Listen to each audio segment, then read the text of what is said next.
Welcome along to the potting shed here at North Lodge, and what I've forgotten to do is I've forgotten to get my sound sorted out for you this morning, so let's go ahead and get these in before we have noise and none of you can actually hear me. Let's get these in. There we go, and you'll be able to hear me properly now. I do apologise for that. There's so many things to get sorted out when you're going live on different platforms, so hopefully you can all hear me now. Right, today we're going to be talking, as I say, about pruning equipment and the maintenance and hygiene practices we go through. Now, I did this same tutorial over on Instagram just a couple of days ago, and very basically we're talking everybody through the equipment that I use. I find as a gardener it's very, very difficult for me to endorse product that I haven't purchased myself, and I'm one of these online gardeners and influencers that really won't ever endorse a product unless I've actually parted with my own money myself. So the equipment you're going to see me talk about today is all of mine. There are some products that here have been provided by other people, but realistically you really should be taking it with a pinch of salt if the online influencers you're listening to are only endorsing products they have been given. The products in front of me are partly purchased by myself and other ones that I've been using for absolute decades. So I'm going to talk you through what we use during the pruning season here. The first of which is actually the secateurs. For myself, I've been purchasing Falco secateurs for well over 30 years, using these commercially in the garden myself. The only advice I can offer you when it comes to pruning equipment is to choose the make and model that is right for you. Pruners like this, or shears as they're called in other parts of the world, these are secateurs here in the UK, are available in two different formats. These are what we call a bypass secateur. The blade here passes the anvil. If I bring them close together, and you'll see that together, the blade passing the anvil, which is the blade that it cuts against, offering a very, very high professional cut, very, very clean. There is also an anvil type of secateur where the blade comes down directly onto the anvil. In my professional experience, that does leave a tiny little bit of snagging on the actual bark itself. It makes for a little bit of an untidy cut. And as these are never ever out of my hand, these are never far away from me. They're always holstered in the leather holster on my belt. I carry these absolutely everywhere, and I have to confess, I use these for many, many different things other than what they actually are designed and used for. For myself, it's always a Falco number 8. I've got very large, really, really big hands, big fat fingers. So the Falco number 8 is designed for a slightly larger hand. I find these very, very comfortable. Lots of manufacturers produce lots of different types of secateurs. The advice I can give you when it comes to actually choosing the secateur or pruner for yourself is to make sure that you go to as many trade shows as you possibly can.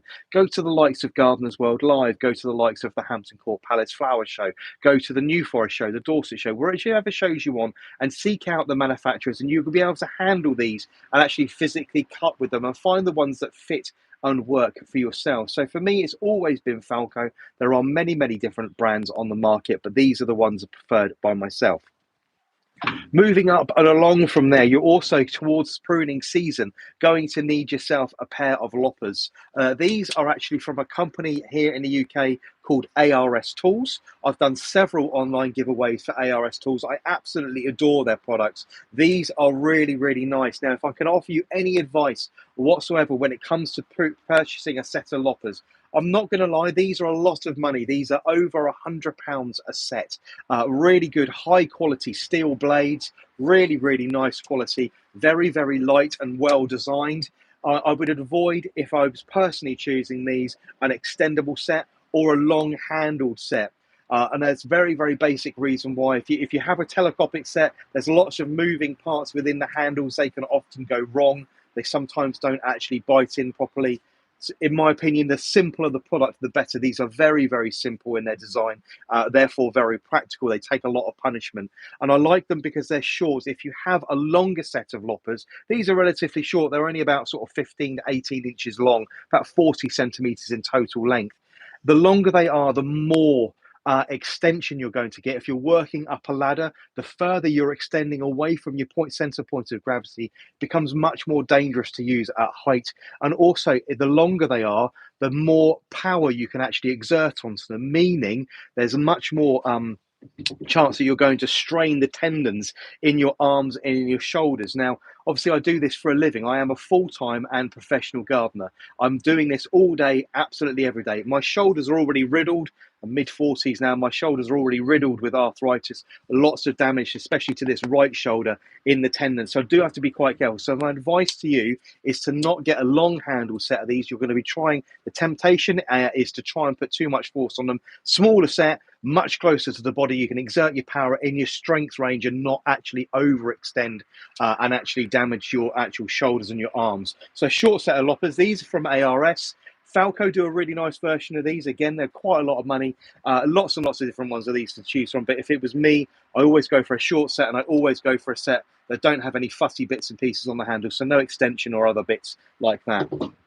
Also, in my pruning armory here is a hand saw from ARS Tools. This particular one is absolutely lovely, and it comes in a nice plastic sheath. Now, I know it sounds a silly thing to mansplain it to you, but the plastic sheath is a really good idea. It has a attachment to attach it to my belt and a quick release buckle, which I can actually unsheath it as well. But this is then all protected and all tucked away.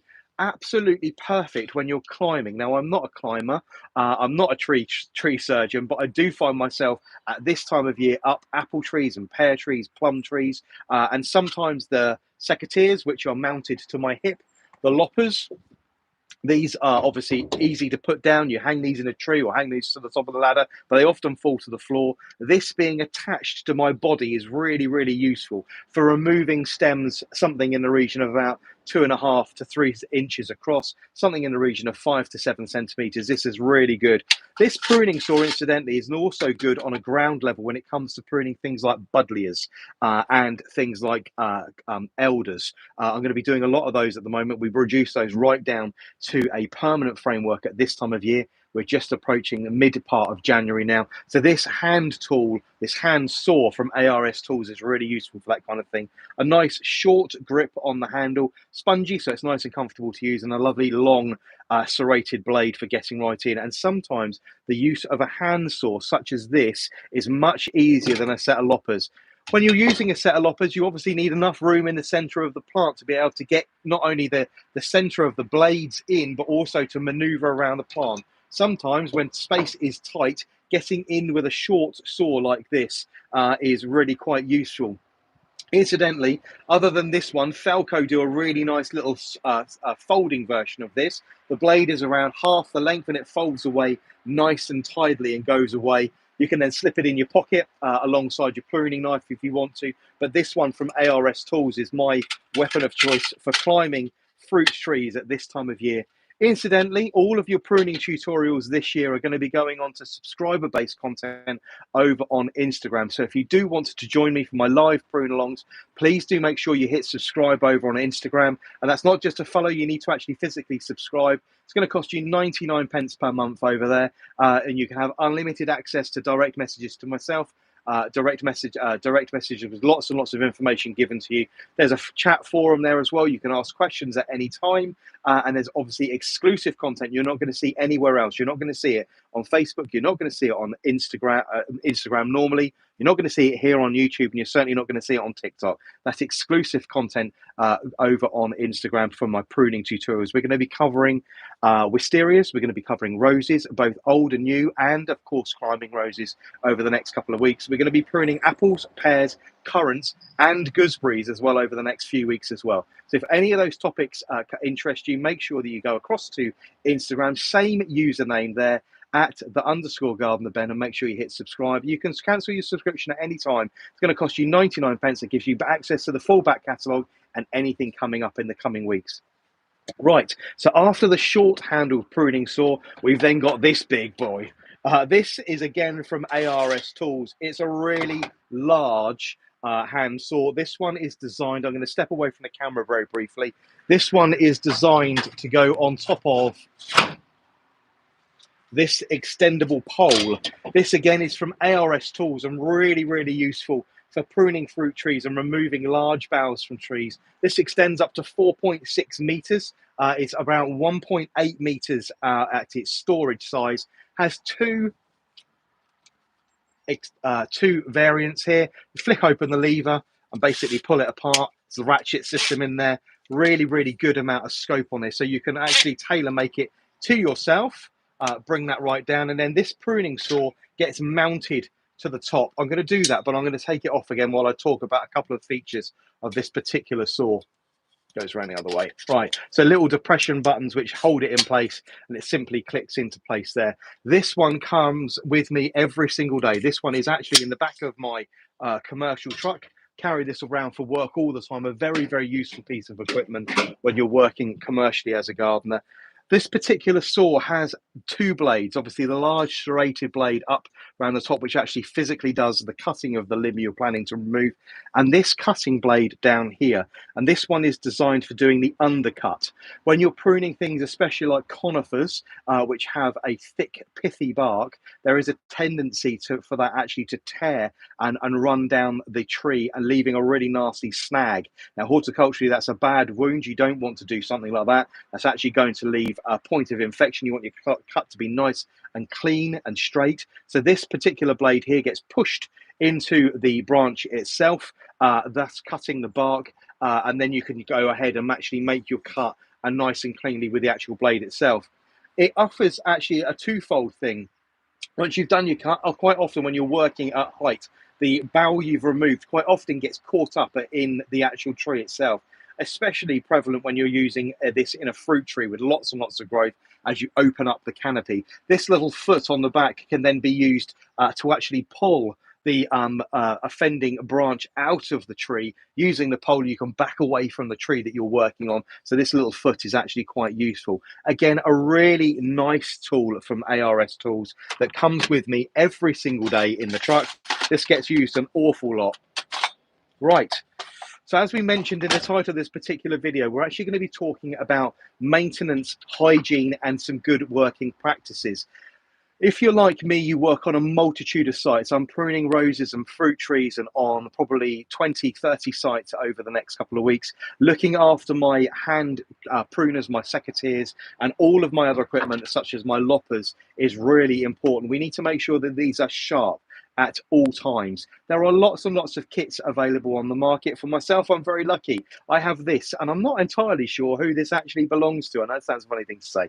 I do know that this at one point belonged to my grandfather. This is actually a diamond board. The covering there that you see is actually covered in tiny, tiny shards of diamonds. It's on a lovely block of cherry wood.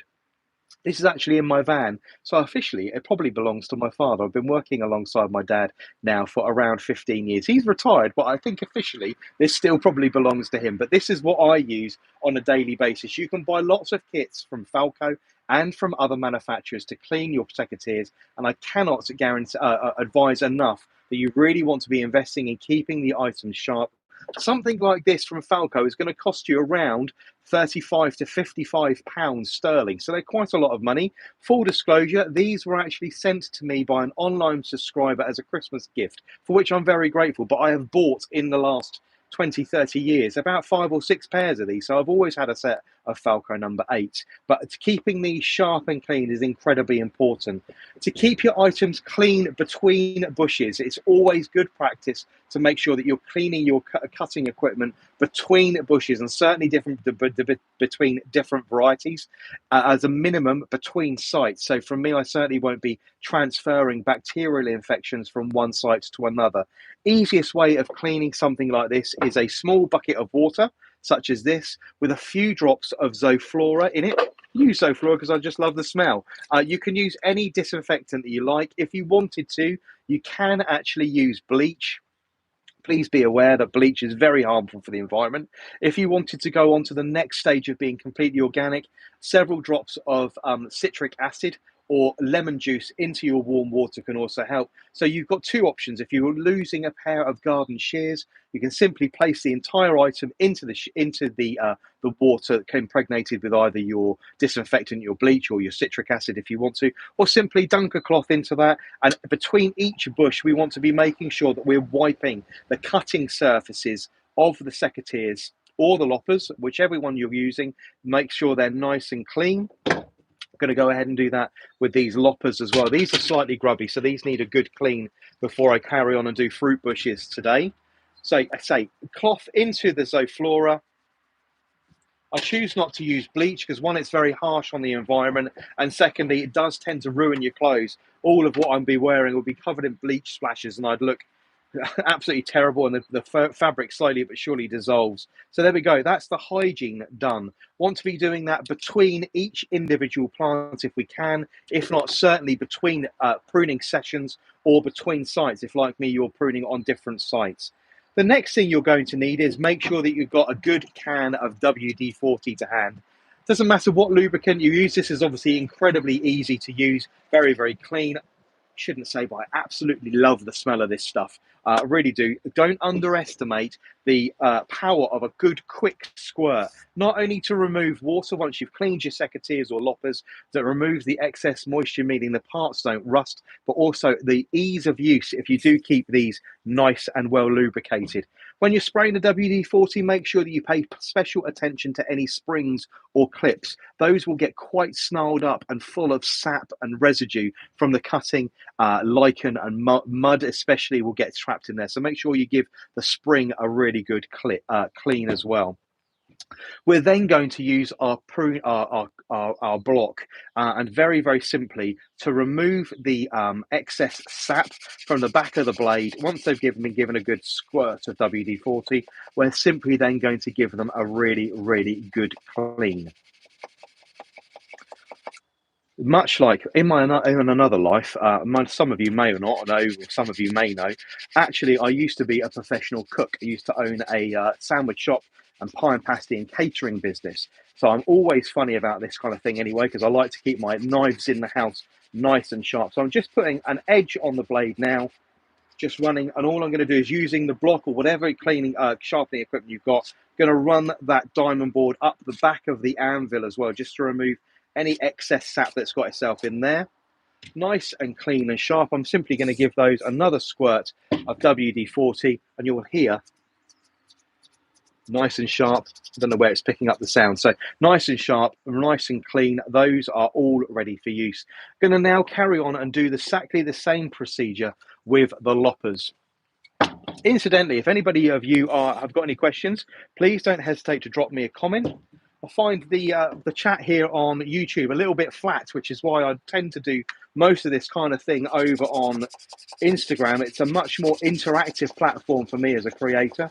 So right, so all I've done with the loppers is I've given them a thoroughly good squirt with the WD-40. They've obviously had their disinfectant, and I'm now just using the back of the diamond block just to give them a really good clean and remove all the built-up residue that's there.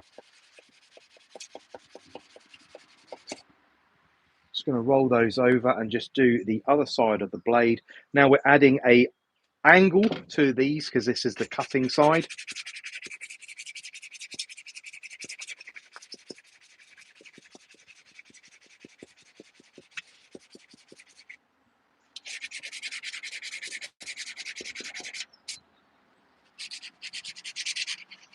Right, nice, good clean on those. I've got a dry cloth. I'm just going to wipe away the excess residue on there before I give them another squirt with the WD-40 all over the moving parts.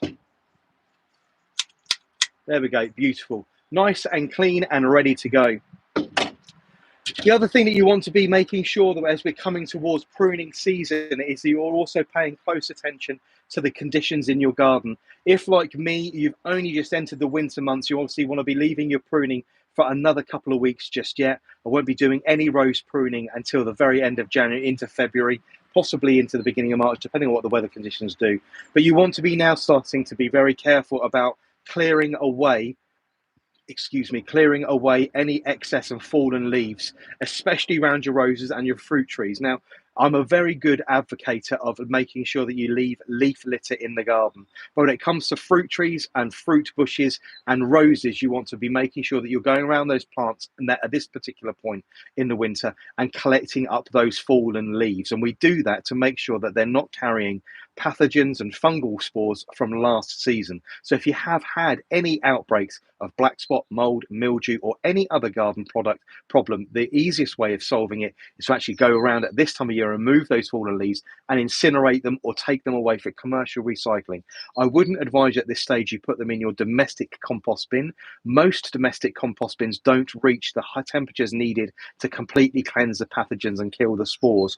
Commercial recycling of those items in your green waste bin will actually guarantee that it reaches a minimum temperature. There is actually a lot of law and legislation around the production of organic compost. So they have to reach a certain temperature to kill all the pathogens and weed seeds before it's then sold back to you in whichever form it may be. So do make sure at this time of year that you're going around the garden, collecting up your fallen leaves, especially around your fruit bushes and your rose bushes and fruit trees. It's very important. All the other leaves can be remain, but you shouldn't be leaving fallen rose leaves around your rose bushes.